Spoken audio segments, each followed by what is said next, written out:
Myself P.Y. Lalita Chaitanya, lecturer in Commerce, Government City College. Today's topic is prospectus. Let us move on to the concept of prospectus. Prospectus is the company's invitation to public to buy shares or debentures of the company.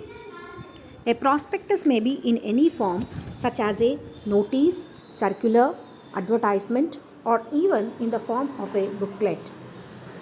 A prospectus is a statement issued by a company to public explaining the silent features and prospectus of a company. Therefore, persuading a public to purchase its shares and debentures is known as a prospectus. Prospectus means any document described or issued as a prospectus and includes a red herring prospectus referred into in section 32 or shelf prospectus referred to in section 31 or any notice, circular, advertisement or other document inviting offers from the public for the subscription or purchase of any securities of a body corporate. Here, the words inviting offers from the public is an important clause or a condition in the definition of the prospectus, as this clause determines whether a document is a prospectus or not.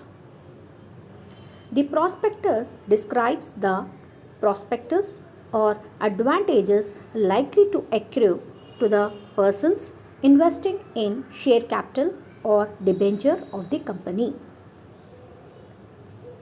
Here, the following are the main objects of a prospectus is to inform public about the formation of a new company, to arouse the interest of the investors in the proposed company, to induce them to invest in its shares or debentures, to create confidence in the public about the company,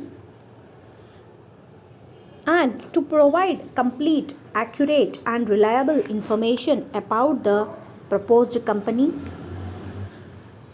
to serve as a record of the terms and conditions on which the shares or debentures are issued by the company, and also to protect.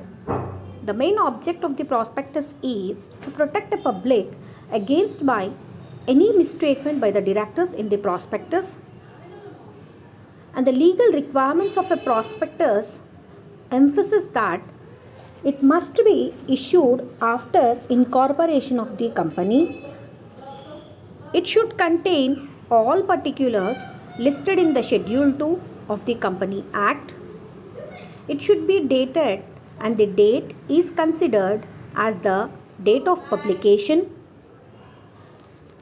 and it should be signed either by directors or proposed directors or their agents. It should accompany a share application form. It should be registered with the Registrar of Companies. So, all this is the concept of a prospectus. So, this is one type of a document or issued as a prospectus and includes a red herring prospectus referred into the section 32 of shelf prospecting referred to in section 31 or any notice, circular, advertisement or other document inviting offers from the public for the subscription or purchase of any securities of a body corporate is known as a prospectus.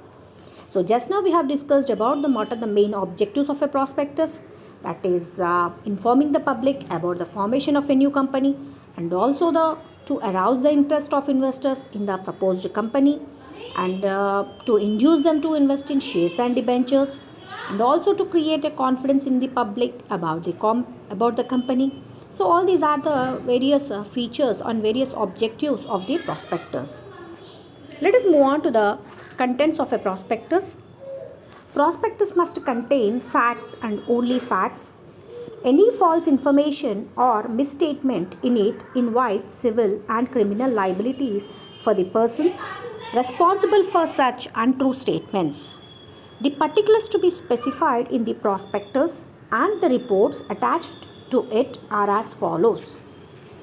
Here, information to be provided in prospectus: Means every prospectus shall state the following information.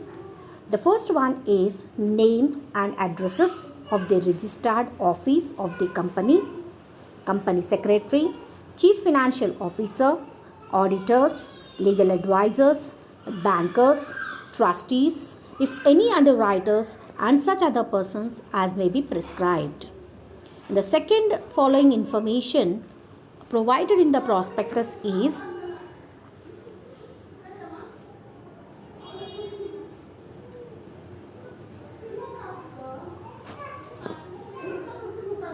a statement by the board of directors about the separate bank account where all monies received out of the issue are to be transferred, and disclosure of details of all utilized and unutilized out of a previous issue is prescribed manner. Is also one of the information is provided in the prospectus. Let us move on to the third point, that is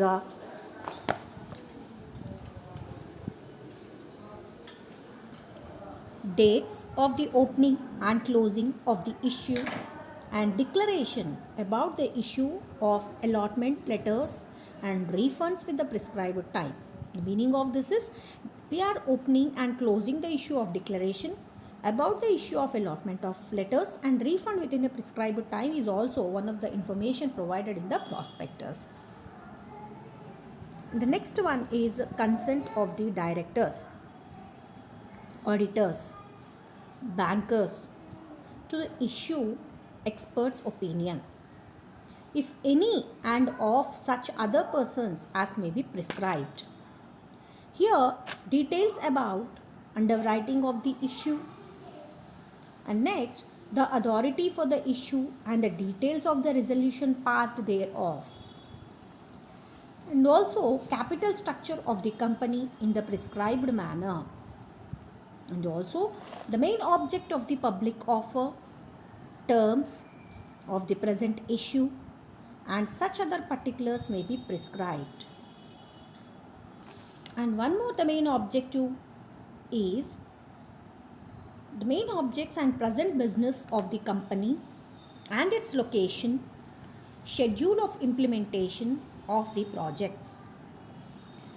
Move on to the particulars relating to management perception of risk factors specific to the project, and also gestation period of the project, and also extent of progress made in the project. Move on to the next point, that is the deadlines for completion of the project and any litigation or legal action pending or taken by government department or statutory body during the last 5 years immediately preceding the year of the issue of prospectus against the promoter of the company is also one of the information to be provided in the prospectus. And also the minimum subscription amount payable by a way of premium, issue of shares otherwise than in cash is also the information provided in the prospectus. Move on to the next point, that is the details of directors, including their appointments and remuneration and such particulars of the nature and extent of their interest in the company as may be prescribed. And also disclosures in such manner as may be prescribed about sources of promoters' contribution is also the information provided in the prospectus. So what information the prospectus shall give the information?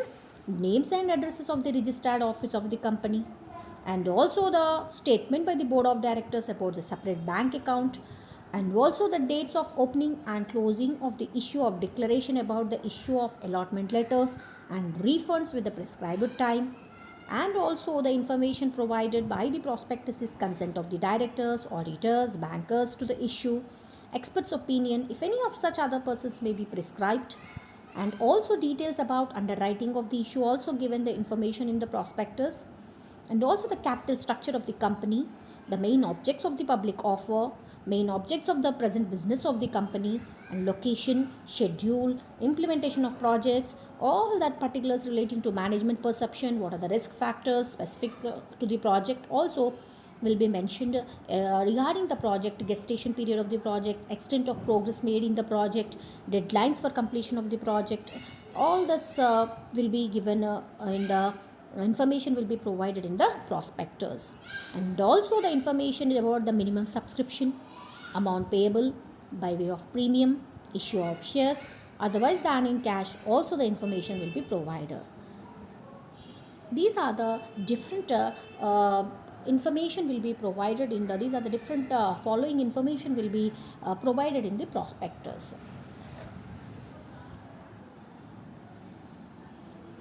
Next, move on to the reports with prospectus, that is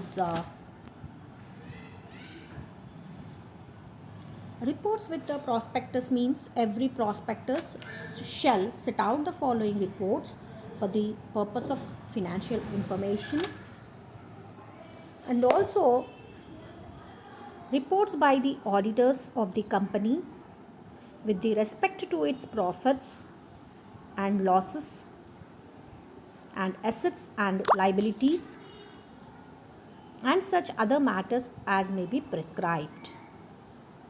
So regarding the auditors of the company, about the profits, about the losses, assets and liabilities, all these matters will be mentioned in the provided in the reports with prospectus. And the move on to the next point, that is reports relating to profits,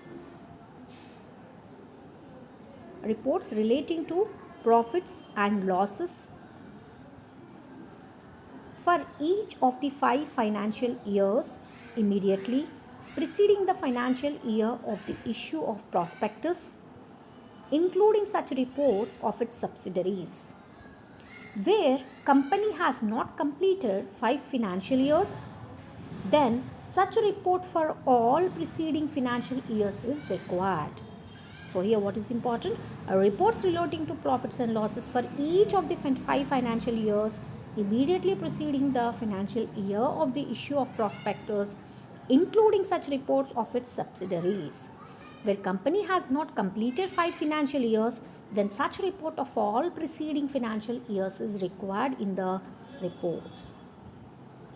Move on to the next one, that is reports made in the prescribed manner by the auditors upon the profits and losses of the business of the company for each of the financial years immediately. So reports will be made in the prescribed manner by the auditors upon the profits and losses of the business of the company for each of the 5 financial years immediately preceding the issue and assets and liabilities of its business on the last date to which the accounts of the business were made up, being a date not more than 180 days before the issue of the prospectus. Where company has not completed 5 financial years, then such a report for all pending financial years is required. And also reports about the business or transaction to which the proceeds of the securities are to be applied directly or indirectly.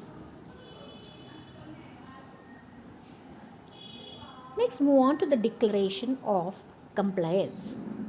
Every prospectus shall make a declaration about the compliance of the provisions of the Companies Act and statement to the effect that nothing in the prospectus is contrary to the provisions of the Companies Act.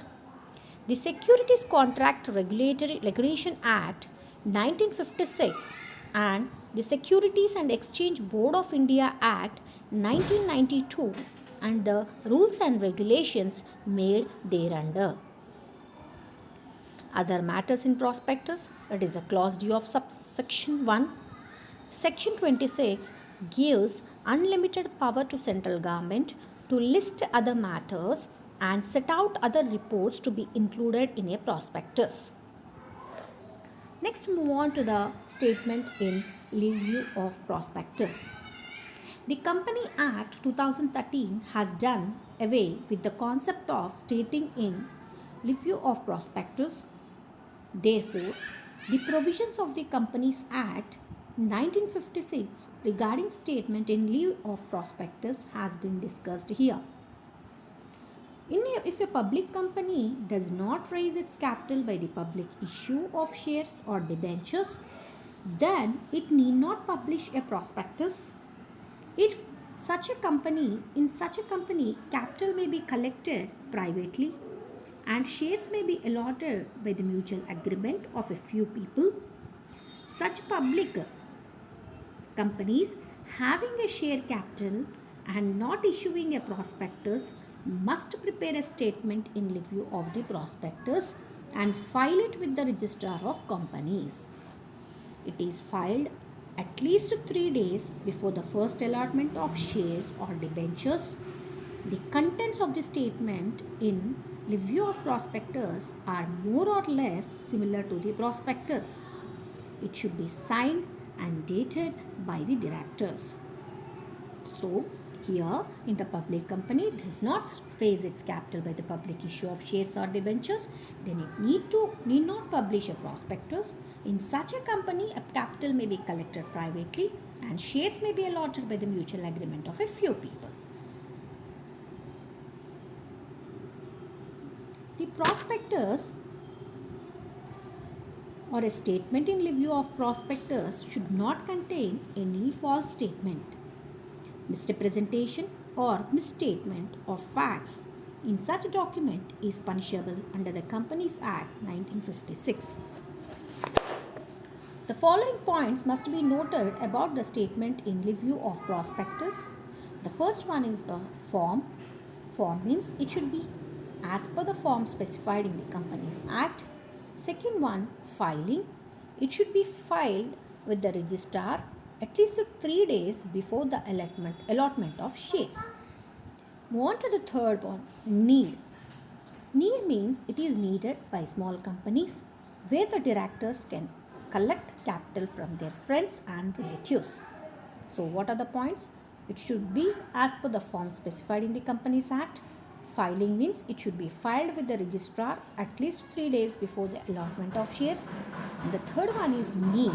It is needed by small companies where the directors can collect capital from their friends and relatives. And also, next point is decision. Prospective investors can take decisions on the basis of statement regarding investing in the company. Next, move on to the contents. It contains the following information. The first one is a name and address of the company. Second one is date on which it was registered. Third one is number and types of shares. Fourth one is rights of shareholders. Next one, particulars regarding directors, managing directors, etc. The next one is details regarding preliminary expenses incurred, and next one is the details regarding underwriting of shares. Move on to the next point, that is the treatment of reserves. The next one is the names and address of auditors, bankers, legal advisors, etc. And also objects of the company. So all these are the contents in the statement of lieu of prospectus, that is the name and address of the company, date on which it was registered, number and types of shares, rights of shareholders, particulars regarding directors, managing directors, etc., and regarding preliminary expenses, regarding underwriting of shares, treatment of reserves, names and addresses of auditors, bankers, legal advisors, etc., and also objects of the company.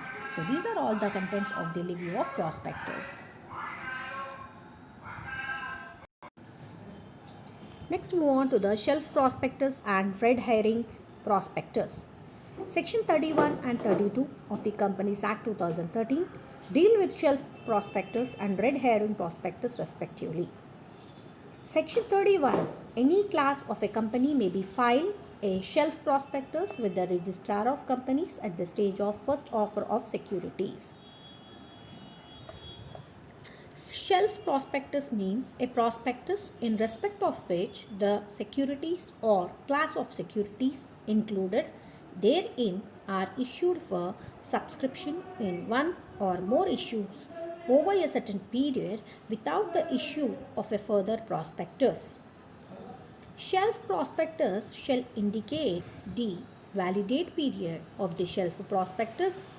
Validate period is a period not exceeding 1 year from the date of the first offer of securities under that prospectus. Once a shelf prospectus has been issued, there will be no requirement of any further prospectus for any subsequent offer of these securities issued during this validity period. For any subsequent issue, company shall file an information memorandum. This information memorandum shall contain all material facts relating to first one is new charges created and changes in financial position of the company from first or previous offer to his second subsequent offer under this shelf prospectus. When an offer of securities is made on shelf prospectus, the information memorandum together with the shelf prospectus shall be deemed to be a prospectus. Next, move on to the section 32. Red herring prospectus means a prospectus which does not include complete particulars of the quantum or price of the securities including therein. A company may issue red herring prospectus before the issue of prospectus. The first one is a company proposing to make an offer of securities may issue a red herring prospectus prior to the issue of prospectus. Next, move on to the next point, that is a company. The company shall file a red herring prospectus with the registrar of companies at least 3 days before opening of the subscription list and the offer.